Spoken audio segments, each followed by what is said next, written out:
Hi everyone, my name is Dmitry Nulman. I'm the recruiter of New Config and the owner of New Config, an IT sales and executive recruiting company.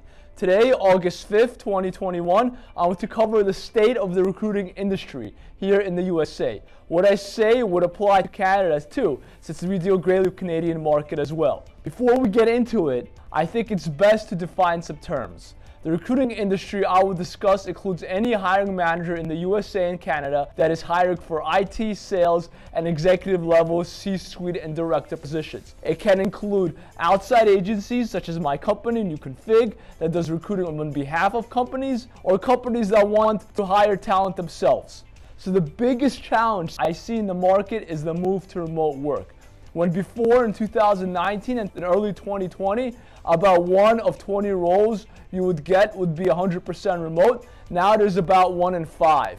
This is a 4 times increase from before the epidemic. This is a multivariate analysis, and many factors contributed to this increase. Many other videos discuss this phenomena, so I do not want to spend too much time on it. I just want to say that the biggest factors I have seen contributing to it is the fear of candidates of the virus, and the realization that a lot of the work, especially in IT, can be done remotely.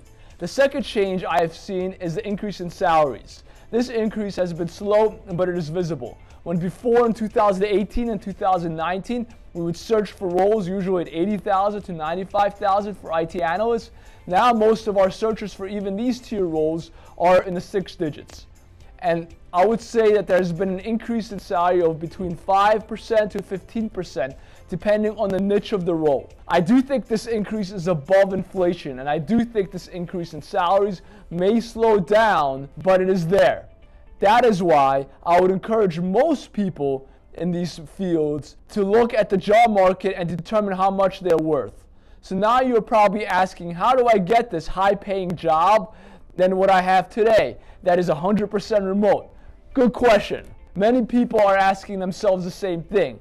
The topics I will discuss in future videos will cover this. To get a high-paying job, you have to do the work. This means going to the job so you want online and learning what they want and then acquiring those skills through self-practice and online courses or an actual school. It means changing your resume before you apply to roles that match what you want. It means preparing for interviews correctly. All these topics I cover more in future videos, so stay tuned.